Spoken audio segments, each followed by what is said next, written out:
তৃণমূলকে সহ্য হয় না, হচ্ছে না এখন আর।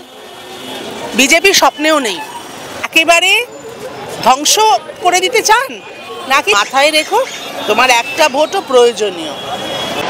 আমি জানি না, আমার নিজের মনে হয় সাধারণ মানুষ যদি বুঝতে পারেন যে বিজেপি এলে কতটা ক্ষতি হতে পারে, তাহলে হয়তো তারা আর একবার বিকল্প হিসেবে বামপন্থী মানুষদের কথা ভাবতে পারেন।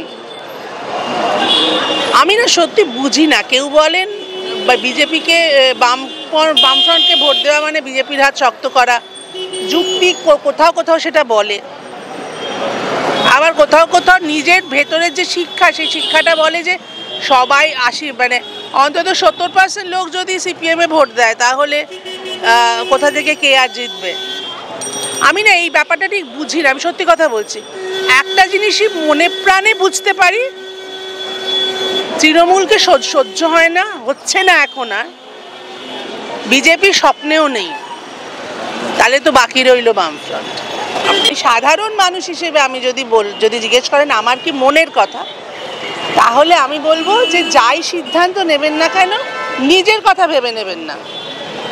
যারা পুরনো হয়ে গেছে না, আমাদের বলছি, তাদের বলছি নিজের কথা ভেবে নেবেন না, পরবর্তী জেনারেশনের কথা ভেবে নেবেন। একটু ভেবে দেখবেন, একেবারে ধ্বংস করে দিতে চান নাকি চান আবার একটুখানি উঠে আসুন, এটা একটু ভেবে নেবেন। ভেবে নিয়ে যেটা উচিত বলে মনে হবে আপনার পরের জেনারেশনের জন্য সেটা করবেন।